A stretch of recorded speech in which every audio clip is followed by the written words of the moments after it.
రెండవ సమూయేలు గ్రంథం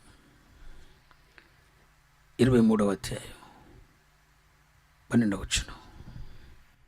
అప్పుడితడు ఆ చేని మధ్యను నిలిచి ఫిలిస్తీన్లు దాని మీదకి రాకుండా వారిని వెళ్ళగొట్టి వారిని హతము చేయుట వలన. ఆగండి. అప్పుడితడు ఆ చేని మధ్యన నిలిచి ఎక్కడ? చేని మధ్యను నిలిచి ఎక్కడ చెప్పండి. సంఘం బాగుండాలంటే సంఘం ఉన్న చోట దైవజనుడు నిలవాలి. గొర్రెల దొడ్డు ఎక్కడుంటుందో కాపరి అక్కడ ఉండాలి.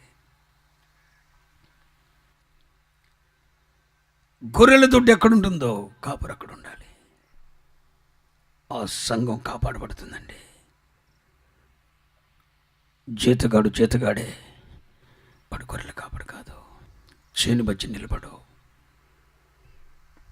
సంఘం ఎక్కడుందో అక్కడే ఒక్కడు చేసుకొని, ఆ మస్సార కింద ఎక్కడే ఒక్కడు చేసుకొని, లేదా అదే దరిదాపుల్లో ఒక అద్దె గృహం తీసుకొని సేవకుడు అక్కడ ఉండాలి.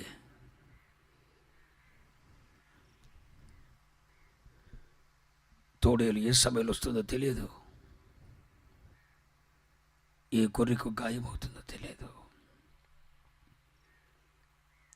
చేని మధ్య నిలబడాలి.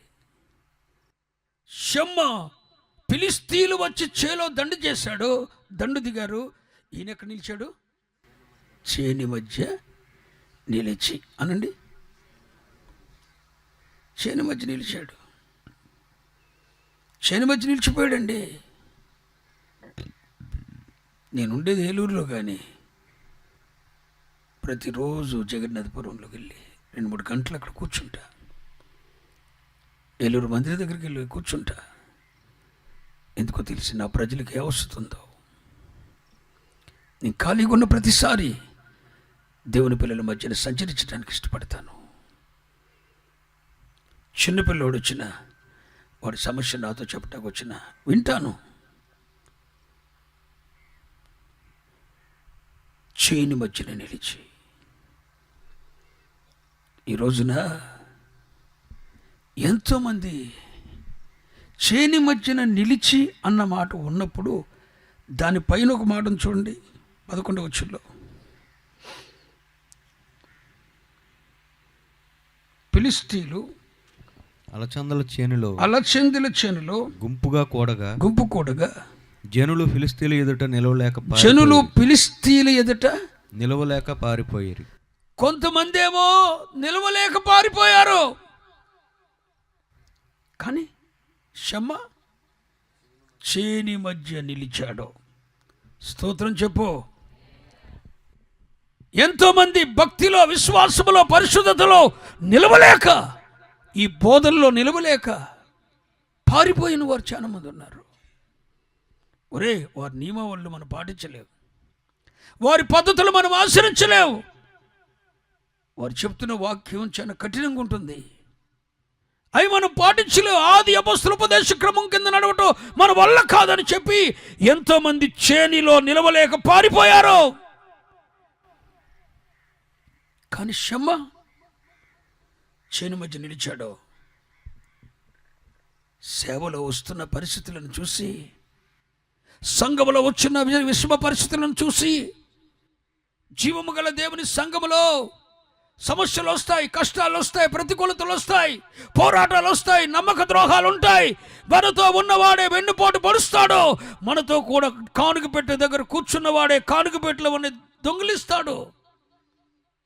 మనతో కూడా ఉన్నవాడే మనకు తెలియకుండానే బల్ల తీసుకుంటాడు. మన దగ్గర శత్రువుల దగ్గరికి వెళ్ళి బేరమాడొస్తాడు, బల్ల మీద చేయించుతాడు, పరిశీలితో చేయగలుగుతాడు. ఎవరు నమ్మాలండి సంఘంలో? ఇక్కడ పరిశుద్ధ బలలో చేయించుతాడు, అక్కడికి వెళ్ళి పరిశీలితో సంఘాన్ని పాడు చేయటానికి చేయగలుగుతాడు. సంఘములో 1 కాదు 2 కాదు 100 రకాల ప్రతికూలతలు వస్తాయి. ఈ ప్రతికూలతలు, సమస్యలు వచ్చినప్పుడు ఆయన పయనిస్తున్న దోణి మీదకు పెద్ద తుఫాను వస్తుంది.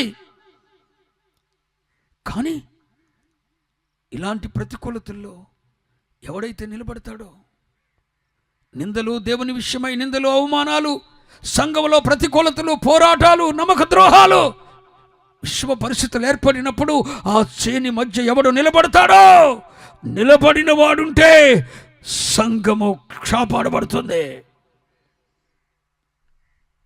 ఈ రోజున ఎంతోమంది చిన్నపాటి శ్రమలు, శోధనలు, కష్టాలు, ఇరుకులు, ఇబ్బందులు రాగానే జీవము గల దేవుని సంఘాన్ని విడిచిపెట్టి పారిపోయిన వాళ్ళు ఉన్నారండి. సేవను విడిచిపెట్టి పారిపోయిన వాళ్ళు ఉన్నారండి. ఇక ఈ భారమైన సేవ నేను చేయలేనని వెనక్కి తిరిగిన వారు ఉన్నారండి. లోతు భార్యల వల్ల వెనక్కి తిరిగిన వారు ఉన్నారండి. కానీ షమ్మ చేని మధ్య నిలబడ్డాడు. ఏదైనా కావలసిందేంటి? ప్రాణమాచేనా?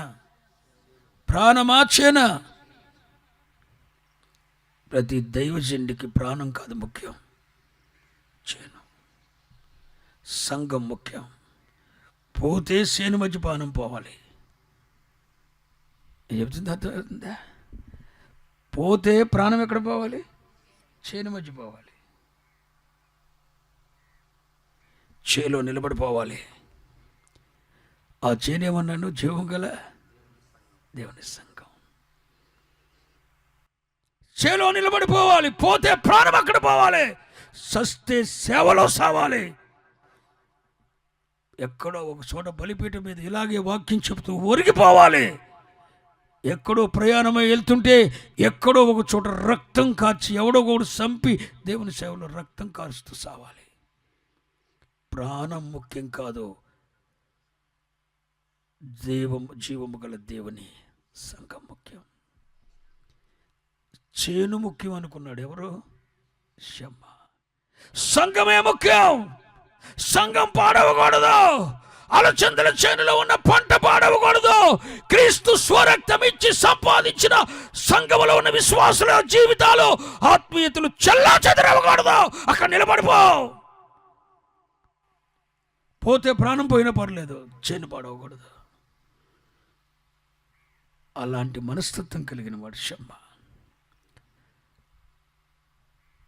పరిచర్యలో ఉన్న దైవ సేవకులకు చెప్తున్నాను, పోతే ప్రాణం చేరి మర్చిపోవాలి.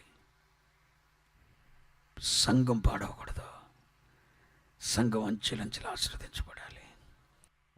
అపొస్తలుడు అనే మాటకు అర్థం ఏంటి తెలుసా? పంపబడేవాడు. నువ్వెక్కడ ఉంటే సంఘం పాడవదో అక్కడికి నువ్వు వెళ్ళాలి. దేవుని ఏర్పాటు, దేవుని ప్రణాళిక, నీ ఏర్పాటు ఎక్కడికో అక్కడికి వెళ్ళిపోవాలి. మన వలన సంఘం పాడు కాకూడదు, చేను పాడవకూడదు. చేను పాడవకూడదు. ఆ సంఘం క్రీస్తు స్వరక్తం ఇచ్చి సంపాదించాడు. ఏ సంఘంలోకి ప్రభు నిన్ను తోడుకొని వచ్చాడో, ఏ ఆది అపొస్తల ఉపదేశ క్రమం కలిగిన సంఘానికి దేవుడు నిన్ను తోడుకొని వచ్చాడో, నామకార్థ క్రైస్తవ సంఘములో ఉన్న నిన్ను సత్తువ కలిగిన వాక్యోపదేశం కలిగిన ఉన్నతమైన ఉపదేశం కలిగిన సత్తువ గల సంఘములోనికి ఎక్కడో నుండి నిన్ను తోడుకొని వచ్చాడో, వెదికి తోడుకొని వచ్చాడో. జీవము గల దేవుని సంఘంలో నిన్ను నాటాడు. ఉన్నత ఉపదేశం అందున సత్తువ గల తోట యందు నిన్ను నాటాడు. ఇప్పుడు నువ్వే సంఘం అనే తోటలో నాటబడ్డావో ఆ సంఘం పాడవకూడదు. విశ్వాసిగా నువ్వు కూడా చేను మధ్య నిలిచిపో. సంఘం పాడవటానికి వీల్లేదు. సంఘం పాడవకునుంటా అవసరమైతే చేను మధ్య నిలబడి నీ ప్రాణం పెట్టు. విశ్వాసికైనా అదే ధర్మం, సేవకుడికైనా అదే ధర్మం. మన ప్రాణాలు పోయినా పర్లేదు, చేను పాడు కాకూడదు. చేను అంటే ఏంటి? సంఘం పాడవకూడదు. అలా సంఘమును కాపాడినవాడు షమ్మ. Praise the Lord. దేవుని కొరకు నిలిచినవాడు షమ్మ. చెప్పరే, దేవుని కొరకు నిలిచినవాడు షమ్మ. శత్రు పన్నాగాలను నాశనం చేసినవాడు షమ్మ.